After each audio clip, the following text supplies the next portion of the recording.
Did persistence hunting help drive human evolution? Hello, everyone. I'm Tom Santon, and today I'm going to talk about one of my favorite books, Born to Run. I loved reading this book. I read it a while ago. I've looked back at parts of it since then. And I wanted to talk about it today because I feel like it touches on a number of things that are important to me about human evolution, the way the human body is, and I loved the book and I love running. So I wanted to talk about it today. So some things about the book. First of all, the book Born to Run is written by a guy named Christopher McDougall. He, in the few interviews I've seen of him, he seems like a really kind of a really great guy, and importantly for the purpose of the book, he's a really great storyteller. So the book tells a really great story in a really compelling way, and that's probably the best strength. It's very compelling from page to page. It really pulls you in, and you really just want to keep reading every single time. Every single time you get to a chapter break, you want to just move right on to the next chapter. So the way it's written, the storytelling is great. There are also, what's interesting about this book is it's not just a story about some of the world's greatest runners, but it's also it also kind of makes a few different arguments about the way the human body is made to be, and it talks about what kind of shoes we should use, and also it brings up this idea of persistence hunting, and I want to talk about that last. So things that I agree with that are in the book, it makes the argument that humans are made for long distance running, that we have several adaptations that are only useful if you assume that we're made to run and run long distances throughout the course of a single day. And I don't think that this is really up for debate anymore. I very much agree. We are clearly made to be able to run long distances. We have the Achilles tendon, and we have an arch in our foot, and we have the long limbs, and like everything that they mention, a certain ligament in our neck, like everything that they mention that points to, hey, well, we're made to run long distances in the heat of the day, our ability to sweat and breathe efficiently at the same time. Like everything points in the same direction. Humans are made to be long distance runners, or at least long distance hikers. If you really don't like running, but you like getting out there and moving around, like go for a long hike or something. I don't think there's any way really to argue against that. So I strongly agree with that part. I loved reading about all the adaptations that humans have in order to run long distances. He also talks a lot about heel striking and minimalist shoes, and I agree with him on a lot of those points as well. I think that at least while running, heel striking, it's too much force to the foot. It's going to hurt your foot. It's going to hurt your legs in general. And since I've stopped heel striking while running, since I've stopped heel striking while running, I've actually gained an arch in both my feet. I went to two different doctors, and before I did this, and they both told me, hey, you have flat feet. Okay, something you're gonna need to get arch supports, and that's how we're gonna take care of this problem. And I thought that seemed weird. It's just I don't know why were my feet wrong like this. But then I read this book, and I decided, okay, I'm gonna try running barefoot occasionally, running with minimalist shoes, and I'm going to take it slow and just try it out, see what happens. A little while later, I went to the doctor for something else. I don't even know, not a big deal. And they, for whatever reason, they checked the way I was walking, and they said, yeah, you don't have flat feet. So, and I can see this every single time I go to like a beach or the pool or something, and I leave like a footprint with water on the side of the pool. There's like clearly a spot for a nice big arch there where there hadn't been before. So I think, if you're going to do minimalist running, barefoot running, I worry about barefoot running if you're running on things like pavement. I don't really think that even if you're running on your midfoot or landing more toward your forefoot, not heel striking, I don't know how well humans are made to stand up to that kind of landing on that kind of a material over and over and over, at least for the average person. So I like minimalist shoes. I'm not going to recommend a specific brand, but I like minimalist shoes generally. What I will say is, for a while, I was also trying to avoid heel striking while walking, and that turned out to be, it posed a problem for me, and I eventually fixed it. I think I watched some videos from a YouTuber named Connor Harris, I believe, and he made an argument for why, your gait could be different is really different while running versus walking. So, and he was talking about how it's important to heel strike while walking. So, even if you try minimalist shoes, make sure you're still heel striking while walking, because it's going to most likely work out better for you. And the other thing is, I'll say about minimalist shoes, is if you've spent your entire life heel striking while running, you might have tight Achilles tendons. You might not be used to the kinds of forces that you put on your legs if you go into minimalist shoes. So first of all, if you try minimalist shoes, you need to make sure you are not heel striking while running. If you take away the big, thick protective sole and then you start heel striking, that's going to cause even more damage.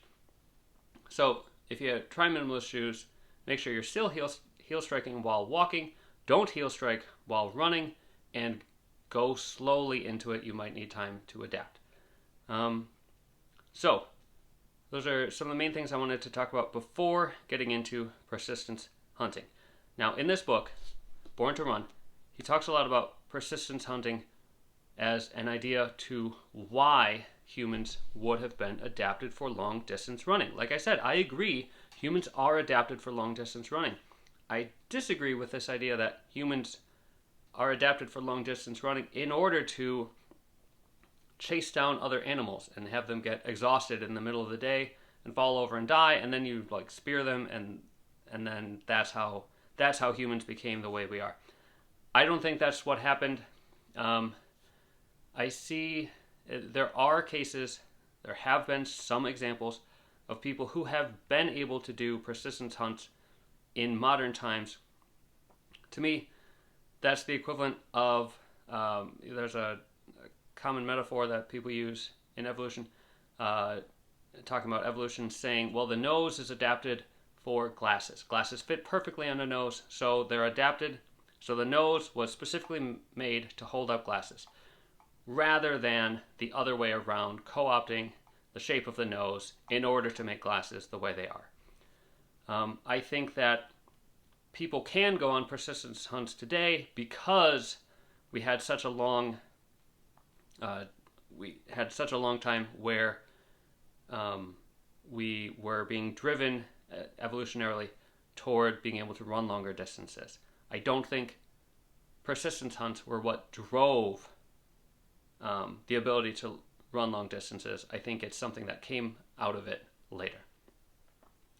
One of the main reasons why I think that persistence hunts don't really make sense, it actually comes up several times in this book, is the idea of getting too dehydrated while running. So one of the main ways that we allow ourselves to run long distances in the heat is that we sweat. We intentionally lose water.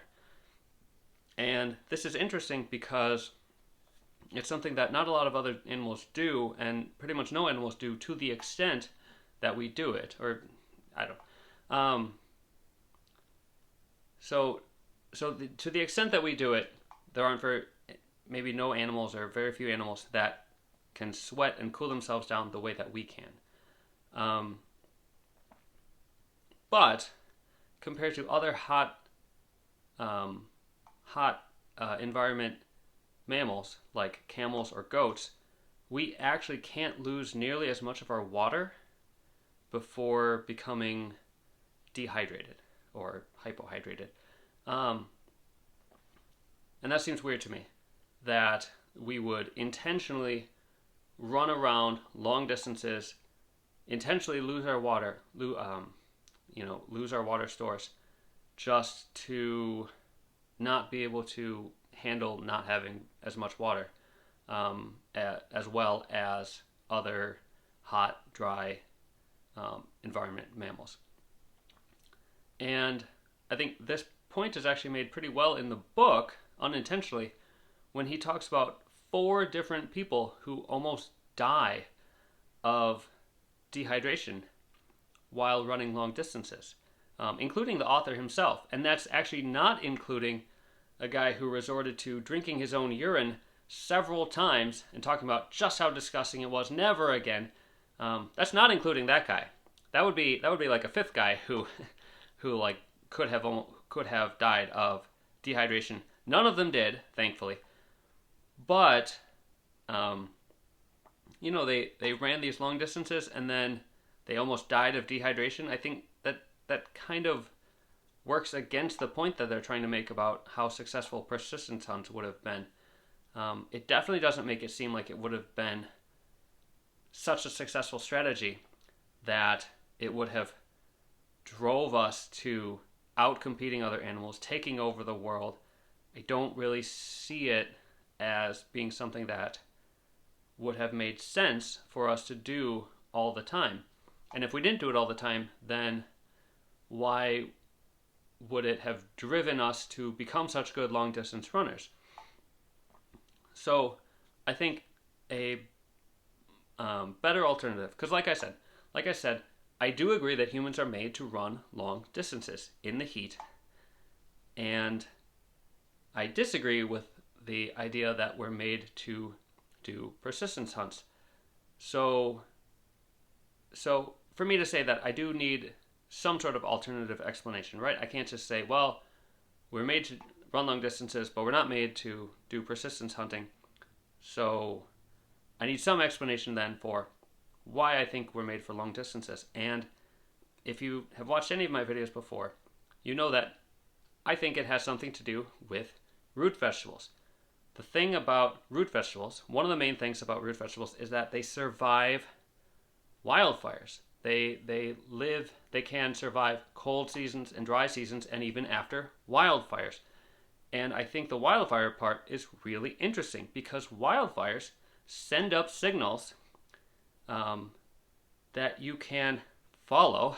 You can either see or you can smell, or if you know where there was a wildfire last year, you can just go back to that spot. There are probably a lot of root vegetables that are growing because the wildfires actually encourage the growth of more plants that store energy in their roots as opposed to plants that store energy above the ground. Why? Because the fires take down everything above the ground, so those plants evolve to put more and more of their energy underground.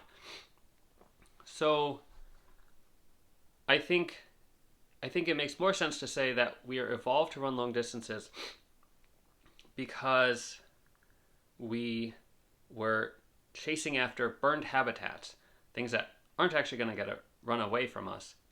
But we do need to be able to run long distances in order to get there before dark, before dangerous animals start to come out in larger numbers. So being able to run longer and longer each day would have been beneficial. Being able to run 5 miles instead of 4 would have been beneficial. Being able to run 50 miles instead of 40 would have been beneficial. It would have been beneficial all the way up from not being able to run very well to being able to run really well versus pretty well. And I think that this is a better explanation for what drove human evolution, because I think that based on the way our physiology is, I think we have starch digesting enzymes in our mouths greater than other animals. We have root vegetable eating bacteria in our guts that is fed by human breast milk and colonized in a redundant way. It just seems like we're made to eat root vegetables, and in order to find them so that we could dig them up and cook them and eat them, it would have been useful to search for these burned habitats, which would have improved the mineral concentration in the soil. It would have cleared out the area, made it safer for our human ancestors to live. It might have partially cooked the root vegetables, making them easier to digest. It would have given us more time to use stone tools to cut them up into smaller pieces, which would also make them easier to digest, explain why we had smaller teeth, smaller guts, and a larger brain. I just think I can't make this too much longer, but I think that running toward burned habitats, which can't run away from you, provide a huge supply of food, and importantly, root vegetables would be a great source of water. They, as a group, have way more water in them than, say, grains do, and way more than meat does. Then I think running toward burnt habitats would help explain a lot more of how humans became the way they are, why we can run long distances, rather than this idea of persistence hunting, which I don't think is a very consistent idea, because I don't see it as being a very good strategy to become the apex predator, to become like this, to be able to outcompete all other carnivores, all other animals, by running 25 miles and then possibly having to carry meat back 25 more miles. I just can't see that. I can't imagine that would actually have worked over and over and over in order to get people the calorie surplus they needed in order to feed their families and become the dominant species that we are today. So yeah, I'm going to end it there. In general, I would highly recommend Born to Run. If you love running, then it's got a lot of great stuff in it. Great stories of really great runners. I need to stop saying great so much, but it tells the story in a really compelling way, pushes you forward, one piece after the next, and I learned a lot from it. And I agree with a lot of the science in it, but I can't agree with persistence hunting. I don't think that makes sense. I think we're made to run long distances because we are made to search for environments where we could dig up root vegetables. I think that makes a lot more sense. I know that's not the exciting answer, but I think it's the right answer. And sorry, I'm going to tell you what I think is the right answer, not the exciting answer. So I hope you found that to be useful, informative, and I want to encourage you, if you want to see more videos like this, please like and subscribe. If you have a comment about the book, if you've read it, or if you're considering reading it, please leave a comment. I apologize that I still have a cold. Man, kids in school get you every time. But I really wanted to get this out anyway. So, please I really hope you like this, and I hope that you read Born to Run if you're at all interested, because it was great. And lastly, I want you to always remember to eat your root vegetables. I think it's important. Thank you.